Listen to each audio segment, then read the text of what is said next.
But this is the very last part of SOL1, and all I really want to talk about is Adam Smith. If you notice, the PowerPoint's only about 5 long, right? So it's not very much. So I would jot down Adam Smith, and we're going to talk about the market economy, okay? Adam Smith had a huge influence on the market, or basically on economics in general, okay? So Adam Smith and the market economy.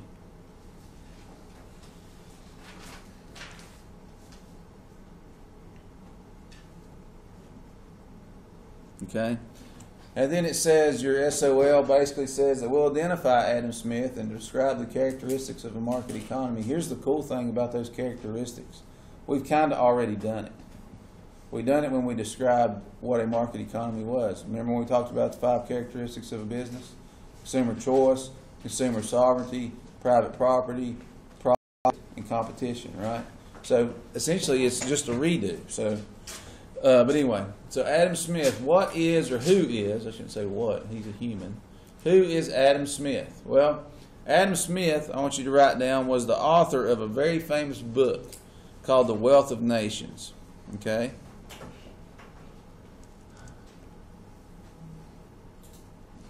As a bonus question on your first test, I may actually ask you that. What was the name of the book that Adam Smith wrote? Okay?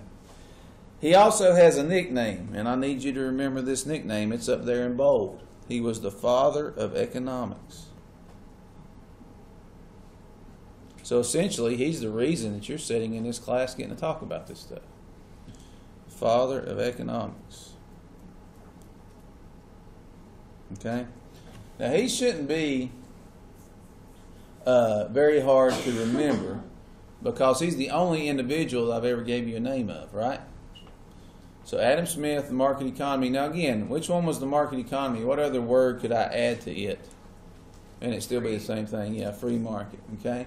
Now if you'll notice, it says a market economy has certain basic characteristics including, well guess what? We've already wrote these down in what they are, right? So let's just jot them down. So the first characteristic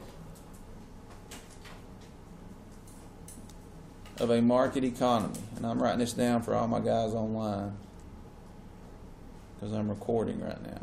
There are 5 of them, okay? You've already seen them a moment ago when we reviewed. So the first one I have up there is private ownership. Businesses have private ownership of what? We wrote it down. What do they have private ownership of? The resources that they're trying to sell, right? So private ownership of resources. All right. The next one there, and we're going to kind of skip around. We're going to put profit. I like to keep the P's and the C's together. That's how I remember. So private property, and then the next one you obviously have profit. Everybody runs a business in the hopes of making money. Okay. Again, these were all whose ideas? Adam Smith, the father of basic economics. Okay. Thirdly, you have competition. We've already talked about competition. Is it good or bad? Good. It's a good thing. What does it create? It creates two things, and they are what? It lowers what? Prices. Lowers prices. And then it makes quality what? Better. And you're also right, Jackson. It does create choices.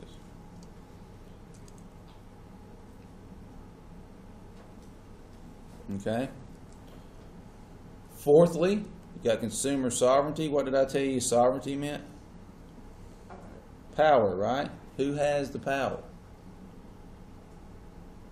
And we do in a market economy. We get to choose what it is we buy, what we don't buy. We have the majority of the power. The consumer does. Okay? And then, as far as Adam Smith was concerned, his last characteristic is a limited government. Okay, and you guys already know that because what's the name of the type of economy he's created? A free market, right? So you already know that limited involvement. I want you to write down what Jackson was talking about in 5. Put down consumer choice. The first thing that should pop into your brain when you see a market economy, is the government has very little involvement in that. It's limited. These are the 5 characteristics that I want you to jot down. Does that make sense? Okay. Now, literally, the rest of this goes into who was Adam Smith, all this stuff. So I'm basically just going to read this to you. I don't need you to write all this down, if any of it. Okay. But Adam Smith believed that people acting in their own self-interest. So what he's saying here is he thinks that people acting to do what is best for them would work hard and produce what consumers want as if directed by an invisible hand. Okay? Now, I would like for you to jot down invisible hand. Okay? Because you may see a question about this. Now, here's what he means by that. He is saying that people will work hard will produce the items that consumers want to buy. Because, again, what are they trying to make if they're running a business? Money. Trying to make a profit. So it'd be foolish of me to make things that people don't want, right? So, the invisible hand suggests that we're just going by figuring out what people want to buy, that's what people will produce. Okay? Smith argued for trade. He wanted to trade with other countries. He thought it was a good idea to trade. Because if we trade, we can get things for less money. You guys understand that? It may be harder for us to make something here, but if we buy it from somebody else, it could possibly be cheaper. So he liked trade. Okay? It opened up new markets where goods could be sold and allowed for cheaper, which is what we just said. Okay? It says Smith believed that competition among business would keep prices in check. What did we write down beside the competition up there? What did it do to prices? Lowered them, right? And then Smith observed that specialization and the division of labor in a pen factory allowed workers to produce many times more pens than if each worker had been working by itself. So basically, guys, what he was suggesting was an assembly line. You do one part, I do one part, they do one part, and it works. Instead of me having to put the whole thing together. Does that make sense? All right, and then lastly, as far as these notes are concerned, I literally went through each of the 5 characteristics that you've already seen twice and written down once. So when I ask you who's the father of modern day economics, you would simply tell me who? Adam Smith, and he came up with the 5 basic characteristics of an economy, which is choice, sovereignty, profit, private ownership, and what was the last one? Competition. Right? What's that, Jay? I thought there was another guy with it. As far as ours go, we just need to know who Adam Smith is. Y'all with me? Does anybody have any questions about that? That's all of SOL1. You have every bit of it. Okay? So far, so simple. All right. We're going to switch gears here. And we're going to start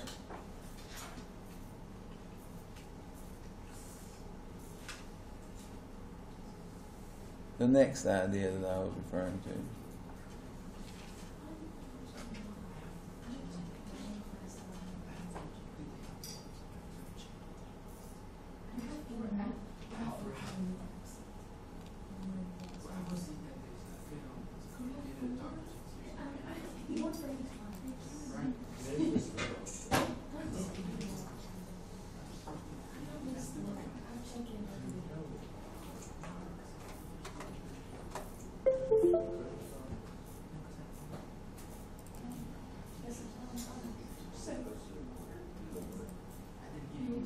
All right, so now we're going to talk about the law of supply and demand, okay?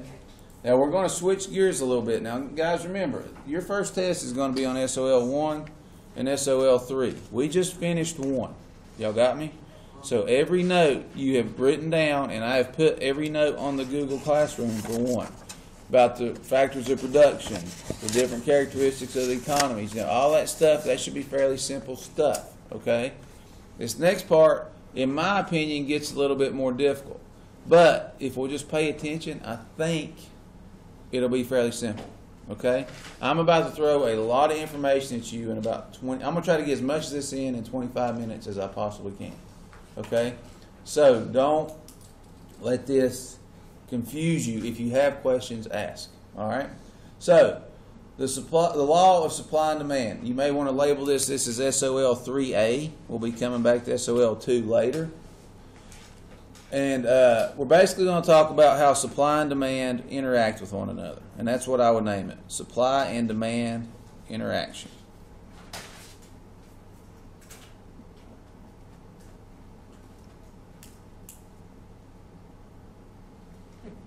Okay?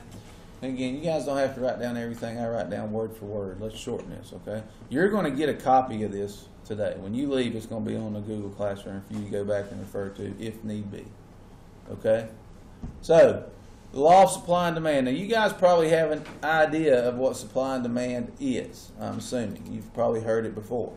So, let's get an idea of what they are, and then we'll talk about how they interact. So, the first part here was we have the word supply. Now, I've got a huge definition written up there. It says, it's the willingness and ability to bring to market specific quantities of a good or service at different prices. We're simply going to put, it's the ability to bring a product, ability to sell a product at a certain price. Supply is the ability to produce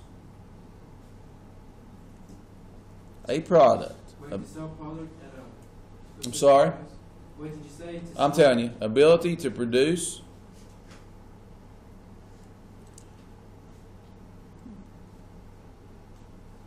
goods and services. Let's do it that way.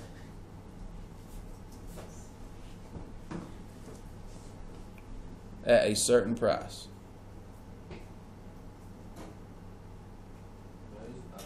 Sure. So supply falls on who? Producers or consumers? Producers. I would jot that down in parentheses. These are your producers. Okay.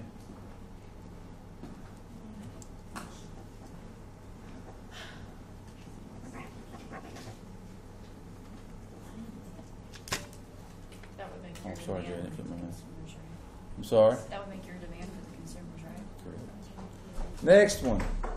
We have demand. Same. Let me get down here to it. I'll find it. What is demand? Well, if supply is the ability to produce goods and services at a certain price, demand would be the willingness to buy goods and services at a certain price, right? So demand is the ability to buy goods and services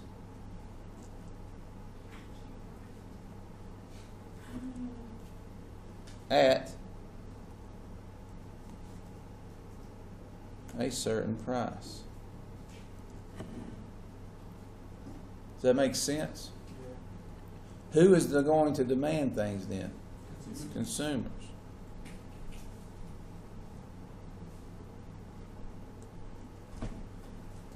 So that's the idea, okay? That's what demand and supply are, okay?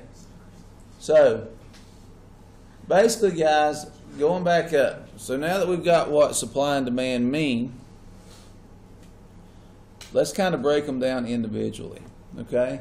It says, what is the law of supply? It says the law of supply states that producers will increase the quantity supplied at higher prices and decrease the quantity supplied at lower prices if everything else remains the same. So let's put this in terms we can understand.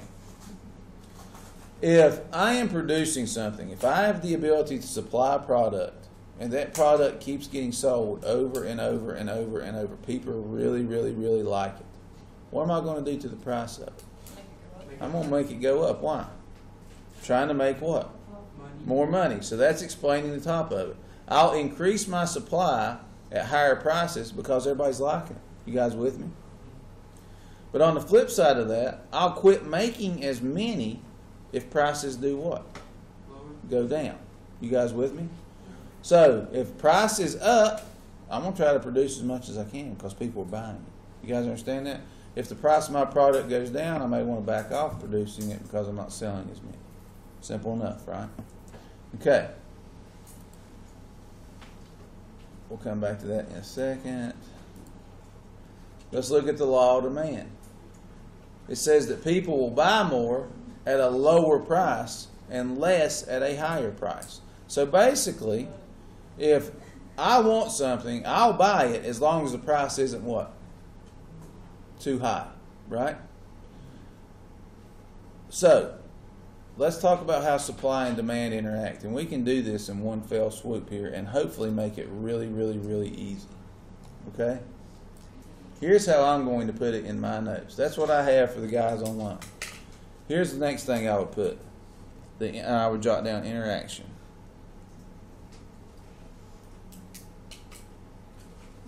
Equals. The first thing is this. If the supply is up, and I'm just going to draw arrows. So if supply is high, what does that mean for the demand of that product? If they have a bunch of it left over, are people wanting a lot of it or not wanting a lot of it? No. They don't want a lot of it. So if supply is up, that means that the demand for that product would be where? Down. Okay? Now, we haven't got to this part in your notes, but it's worth mentioning right now. I'm going to ask you how this would determine price. Okay? So you guys are pretty intelligent kids, from what I've gathered. If the supply of the product is up and the demand for that product is down, then what are these people, the producers, because that's who supplies things, right? What are these producers going to have to do in order for them to sell more? Make the price go down. They're going to have to lower the price. So this would equal the price going down. Does that make sense? Yeah. And here's how I correlate this, and this may be a little quirky or weird, but this is how I've always remembered it. Demand and supply are bitter ex-boyfriend and girlfriend. Whatever one does, the other one's going to do the opposite. You guys with me? Yeah. They don't like one another. So if supply's up, demand it. If demand's up, supply it. They're opposite. Okay? Now, price is the new fling for demand. So price is going to always do whatever demand wants. So if demand is down, guess what's going to happen to the price? And that should make sense to you guys, because who demands things? Consumers. And who sets prices in our economy? Consumers. See what I'm getting at here? All right, so let's go with the second interaction of supply and demand. Let's say that the supply of a product, and it doesn't matter what product it is down. So if the supply of a product is down, that could lead to what? If you get a low supply of something, what could that lead to that you've already learned? Scarcity. But right now we're just doing the supply and demand. So let's say the supply is low. That means that the demand for whatever that product is what? High. Okay? So what is that going to do to the price? Make it go up. It's going to make the price go up. Now, if I'm a producer, which one of these two do I want to see? Number one or number two? Number one. If I'm a producer, meaning I'm supplying things, means my supply is low, that's okay, because what am I doing? Demand's high, price is high, people are buying it, right? I just got to keep making it, make sure I got enough out there. Producers like number two. Y'all with me? Yeah. Consumers would like which one? Number one, because what's it do to prices? Makes them lower. Y'all see how that works? Okay. All right, let's move this back out of the way.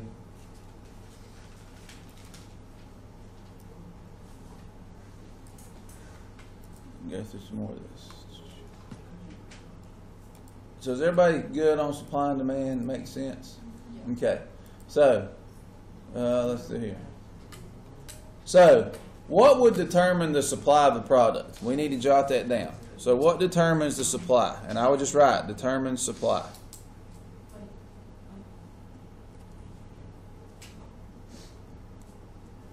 What can make supply, what determines it? What determinants of it are there? So what can make the prices of whatever they're producing go up and down? Does that make sense? If I'm a business, what would make me lower my prices for something? What would make me raise my prices for something if I had to? And you guys have seen it. You go into a store, you buy, like you ladies, y'all probably wear makeup. There's probably a certain type of makeup you guys like, right?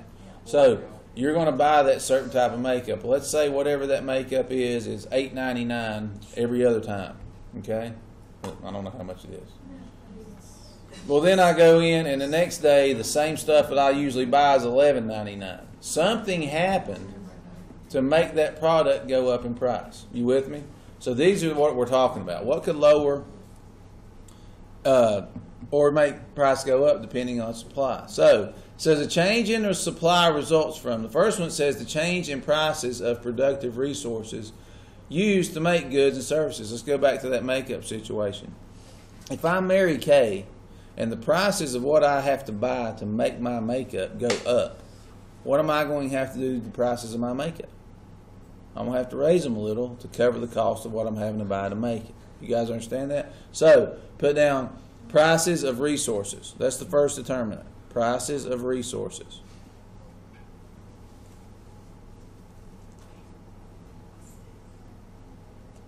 Prices of resources. The next one, it says changes in technology. Let's say that they come out with something that makes it so much easier for me to make my product, some type of machine that helps me. Well, what's that machine going to do? It's going to cost me what? Money. So if I buy that machine, what may I have to do to my prices? Go up or down with them, right? So I write down changes in technology. Some people would argue, well, if you buy the machine, you actually don't have to hire people. So that would cut costs, right? Because the machine can do a job of 5 people, and I can afford the machine. Wouldn't it make more sense for me to buy the machine? Because then I don't have to pay 5 people. That's what businesses do now. Okay? And then the third one, another thing that would determine supply, make it go up or down, it says changes in profit opportunities, meaning this. For whatever reason, let's go back to the Mary Kay instance. If I buy Mary Kay, makeup, and then all of a sudden Mary Kay comes out and says that they were harming animals and trying to make their product, is that going to offend a lot of people? Yeah. They're not going to want to buy it no more. So they may have to they're going to have to cut costs and lower prices. So I would just simply jot down profit opportunities.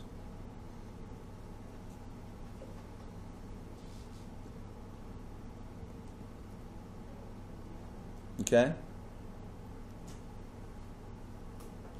And then the very bottom one, it says changes in the number of sellers in a market.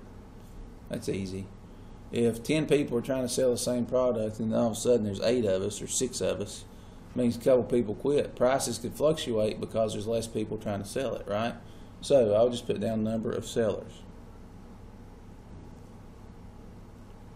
All of those, can affect how much supply is, good or bad, how much of it we'll get, how much less of it we'll get. Okay? Is everybody good on that? You guys good there? Does that make sense? Yeah. All right. All right, same idea. And if I were you guys, I'm going to show you what I did in my notes, and then you can probably do it in yours too. We just wrote down what determines supply. We're about to do it for what determines demand. If I were you, I would just draw me a line like this, and then put determines demand on the other side.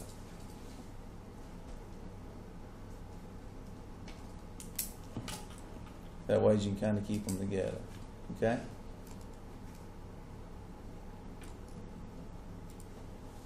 We good there? So, what could affect demand? Remember, that's consumers. So, what is going to affect whether we buy goods or services? What's going to make demand go up and down? The first one's pretty self-explanatory. It says consumer income, a change in the consumer's income. Guys, if I lose my job, am I going to be able to buy most of the things I was normally buying? No, I don't have any money coming in, right? So, put down a change in income. A lot of people have had to deal with that because of the coronavirus. Didn't a lot of people get laid off from work? Yeah. It's very difficult for some people right now because they're not working and they don't have any income coming in. It's tough. Okay? So if a change in change in income. Okay?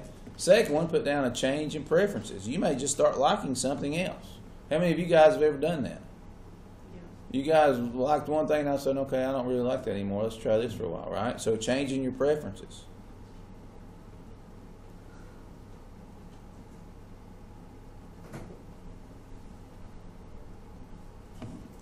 A change in preferences.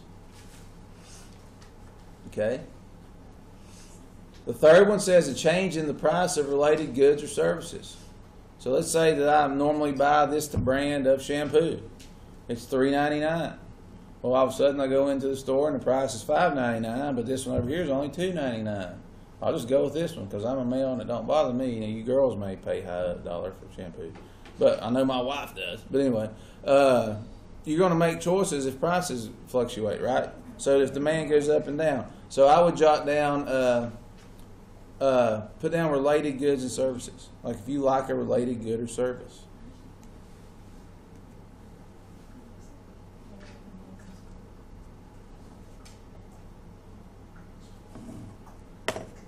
A related good or service.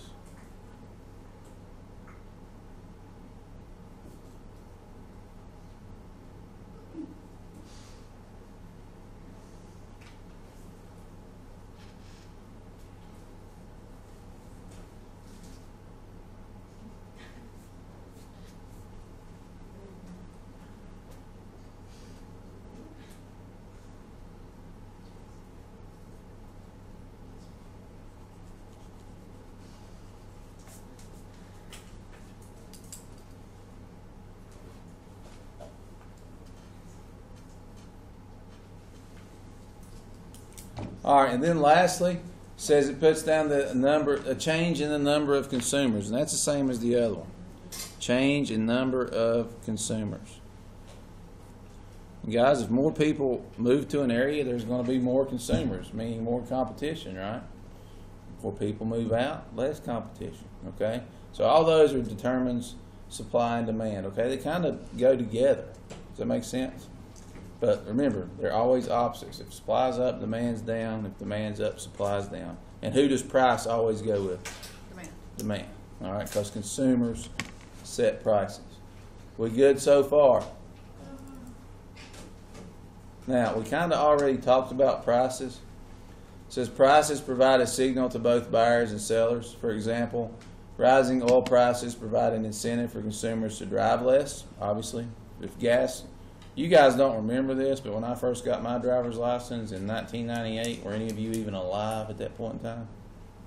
Were y'all born in 1998? I'm so old. When I got my driver's license in 1998, a gallon of gas was 89 cents. You could literally fill a car up for less than $20 in gas. I'm not making it up. Now you guys will be lucky if you can get under $2.50, right? Now, but the idea behind that is if gas prices continually go up, less people are going to drive because they're going to save money, right? Now, or they're going to carpool, or they're going to, you know, find a way to make them lower the price. If less people start buying gas, the ultimate idea is what they're going to have to do, lower the price on it, okay? So that's the idea. Price is the determinant, okay? We've already talked about a market economy. Now, this next part is where this gets fascinating to me, okay? And I'm going to give you guys an idea of how this works, and I hope it sticks today. So, next thing in your notes, put a big star beside of it, underline this word, whatever you got to do, and write down equilibrium price. And I hope I spell it right.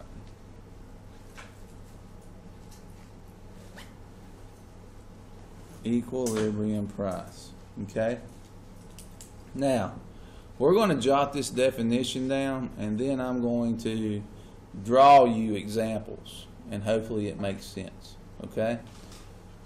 So, as far as your SOL is concerned, it says, what is equilibrium price? It says that it's the price of a good or service is the one price at which quantity supplied equals quantity demanded. So, what does that mean?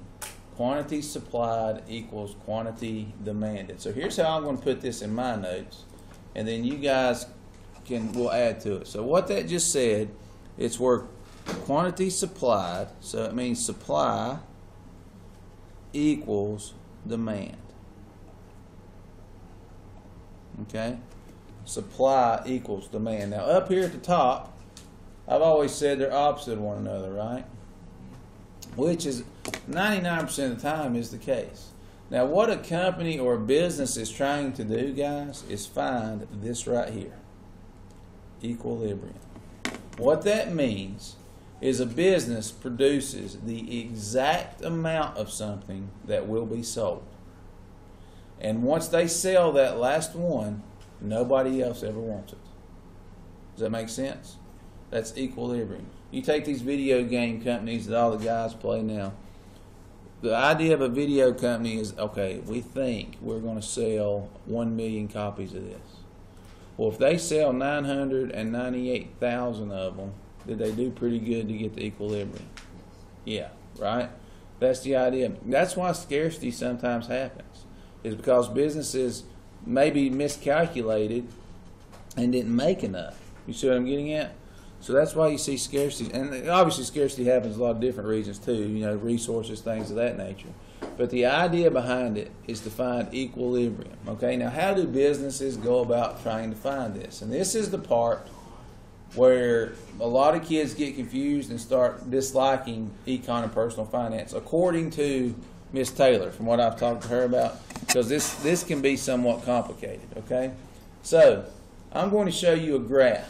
And guys, not only are you going to have to be able to draw these graphs, you're going to have to be able to also read them, okay? Now, I know that picture isn't very good, and I don't really care if you can see what's written around it, because I'm going to tell you what's written around it here in a second.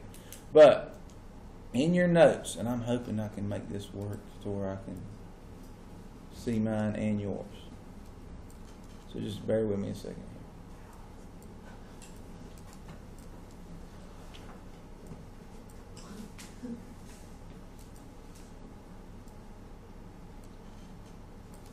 What?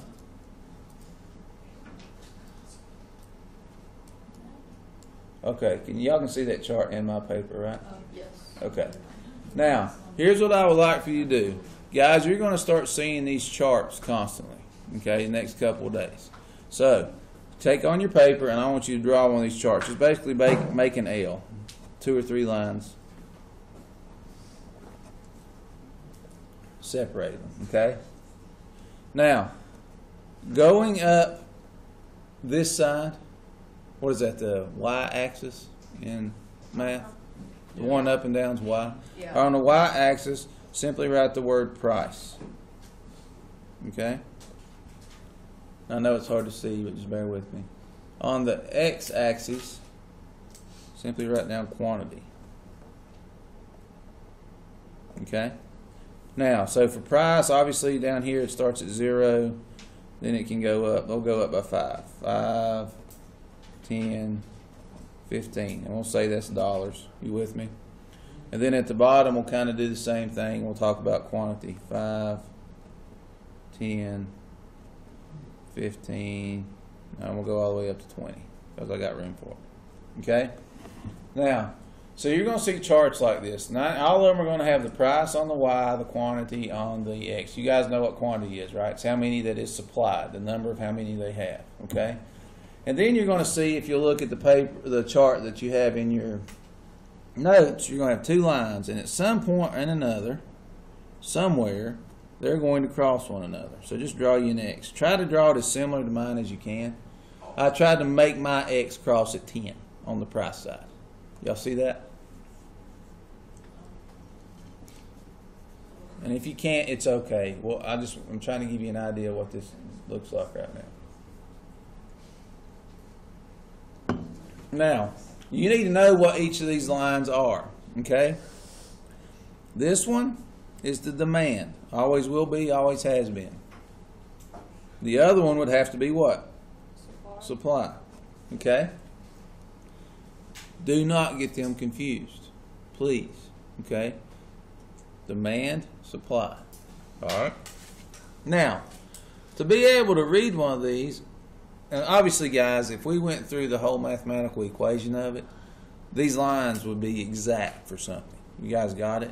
But I'm just trying to get you to be able to read one of these. Okay? Over here on my notes, the one that I've on the PowerPoint, if you notice, they've got a little jagged line drew to the middle from price and then straight down. Does that make sense? Yeah. So, if we were to do that on our chart,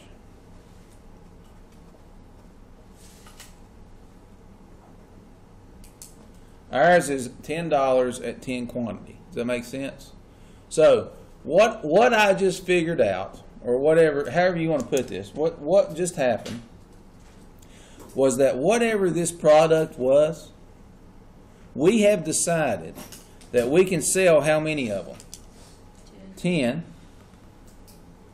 At a price of how much? $10, and that will be as close as we can get to equilibrium. Does that make sense? Meaning where supply equals demand. If we supply 10, we can sell them at $10 and we won't have any left. You guys make sense? Now, here's how this gets confusing, and this is the part I need you to understand, okay? These lines can shift at any point in time, okay? So, I'm throwing the book at you right now, so tomorrow it'll make more sense, okay? So let's say that there's an increase in demand. Let's say that for whatever reason, more people want to buy this product. You guys with me? So that would make a shift in the demand curve happen, correct?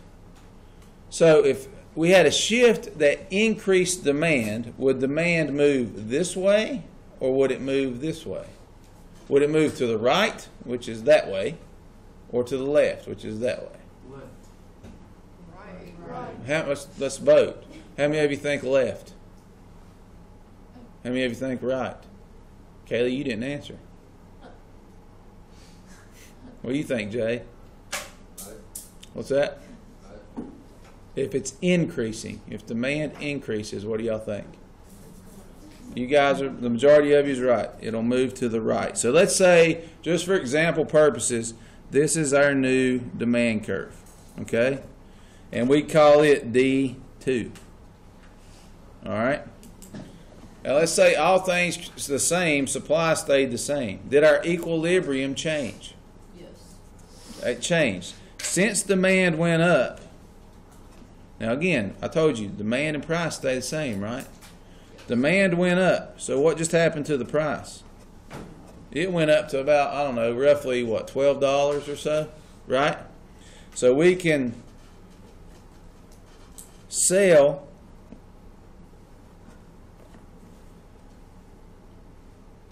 what, about 12 or so, at about $12 a piece if demand goes up. So that's a good thing, right?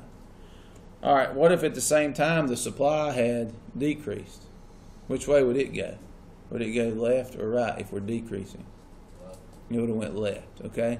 But that's how it kind of goes. All I need you all to know as for today purposes is what I have on the PowerPoint over there. If I were to give you a graph, if I just drew a graph, and you don't have to draw this one is just for example purposes. If I gave you a graph and said 0, 1, 2, 3, 4, 5, 6, and then I've done the same thing down here, 3, 4, 5, 6, 7, 8, 9. And I drew a demand and a supply. And I said, guys, find equilibrium. Could y'all do that? Huh? No. Why couldn't you? Wouldn't it be right here? Yeah. Right? It's where they cross. That's equilibrium. Does that make sense? What if I were to say, at $5, how many would be supplied?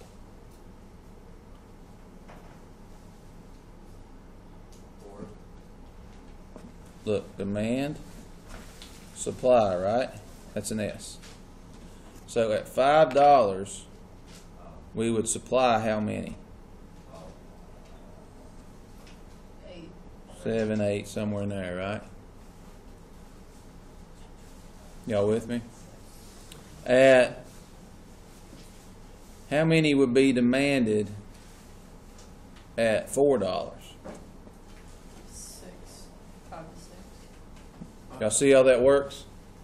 Does that make sense to you guys? Yes. Does anybody have any questions about that? Tomorrow when you come in, I'm going to have examples of these. Hopefully on the board. I doubt it. I'll have them written up there yet, but I'll get them written up as you guys come trickling in. And hopefully this makes some sense. Okay? Does anybody have any questions about equilibrium at this point? Does everybody know what it is? Like if looking at a chart, you could look at it and find it, right?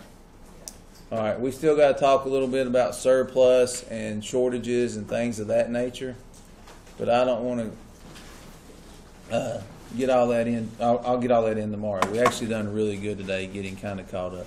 Does anybody have any questions? Now again, guys, your first test is going to be a fairly big one on SOL 1 and 3. So make sure we're still looking over this stuff. I would suggest even getting online and looking at supply and demand curves. That's what those were called, or supply and demand curves. Okay, drawing them, looking at them, seeing how they function. All right. When's the time? I'm hoping we can do it Thursday or Friday. Okay. All right. That's all I got. So you guys can just hang out the last couple minutes here.